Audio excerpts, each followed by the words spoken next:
하나님의 구원 역사가 신구약 성경을 관통하는 중심 주제라고 한다면 구원받은 백성의 삶을 관통하는 중심 주제는 예배입니다. 하나님은 가장 우선되는 자리에 두고 실행해야 하는 것으로 예배를 요구하셨습니다. 그리고 어떻게 그분을 예배해야 하는지도 가르쳐 주셨습니다. 우리가 너무나 잘 알듯이 십계명을 보면 그 첫 계명에서 예배를 요구하고 있습니다. 예수님은 모든 계명 가운데 가장 으뜸되는 것으로 하나님을 사랑하라는 것을 꼽으셨습니다. 우리가 어떻게 하나님을 사랑합니까? 하나님 사랑은 온전한 예배를 통해서 표현됩니다. 이와 더불어 성경은 잘못된 예배가 있다고 하는 것을 우리들에게 가르쳐 줍니다. 그 첫 번째는 거짓 신들에 대한 예배입니다. 하나님은 다른 신들에게 절하지 말라고 분명히 가르쳐 주십니다.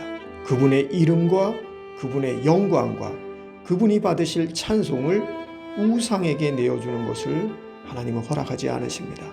그런데 인간의 타락한 본성은 자기가 숭배할 대상을 만들어 거짓 신들을 숭배합니다. 그렇지만 그 결과는 죄가 삶을 점점 더 지배하게 되는 것으로 나타나는 것을 봅니다. 두 번째, 합당하지 않은 예배는 자신의 방식대로 참되신 하나님을 예배하는 것입니다. 예배는 우리 감정이나 기분 발산을 위한 것이 아닙니다. 예배는 반드시 예배의 대상이신 하나님의 이름에 어울리는 방식으로 드려져야 합니다. 사울이나 우사는 모두 하나님께서 예배와 관련하여 주신 계시와는 상관없이 자기 방식으로 하나님을 예배하는 죄를 범했습니다. 하나님은 그것을 분명히 죄로 다루셨습니다. 세 번째, 합당하지 않은 예배는 잘못된 태도로 예배하는 것입니다. 말라기에 보면 하나님은 부적절한 예배를 드린 이스라엘 백성을 굉장히 크게 꾸짖으시면서 책망하십니다. 그들은 자신이 가진 것 중에서 가장 좋은 것을 드리지 않고 짐승들 가운데서 눈먼 것, 저는 것, 병든 것을 드렸습니다. 자신들에게 있어도 그만, 없어도 아깝지 않은 것을 드렸던 것입니다. 그렇게 함으로써 그들은 예배의 대상이신 하나님을 경외하지 않음을 보여주었고 예배를 전혀 중요하게 여기지 않고 있다고 하는 것을 보여주었습니다. 그런 자들을 향해 하나님은 내가 너희를 기뻐하지 않는다고 하셨습니다. 그것은 예배가 아니라 위선이었던 것입니다. 오늘날 예배가 넘쳐납니다. 하지만 올바로 예배드리는 일에 실패하면 우리는 다른 모든 것에서도 실패하고 맙니다.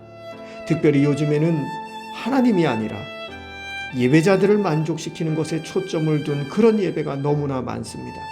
우리의 생각 속에서 하나님을 향한 경외심과 심오한 성경의 가르침을 제거하고 예배자들을 즐겁게 해주고 예배자들을 편안하게 만드는 그들에게 좋은 느낌을 갖게 만들기 위해서 고안된 예배가 너무나 많습니다. 그러나 그것은 성경이 가르치는 진정한 예배와 완전히 상반되는 것입니다. 우리에게 필요한 것은 예배입니다. 그분의 이름에 어울리는 영광을 그분께 돌려드리는 예배입니다. 너무나 많은 것의 성패가 예배에 달려 있습니다. 여러분에게 예배의 현주소는 어디입니까? 오늘 아침 시편 29편 2절 말씀을 예배의 삶을 돌아보는 거울로 삼으실 수 있기를 기원드립니다.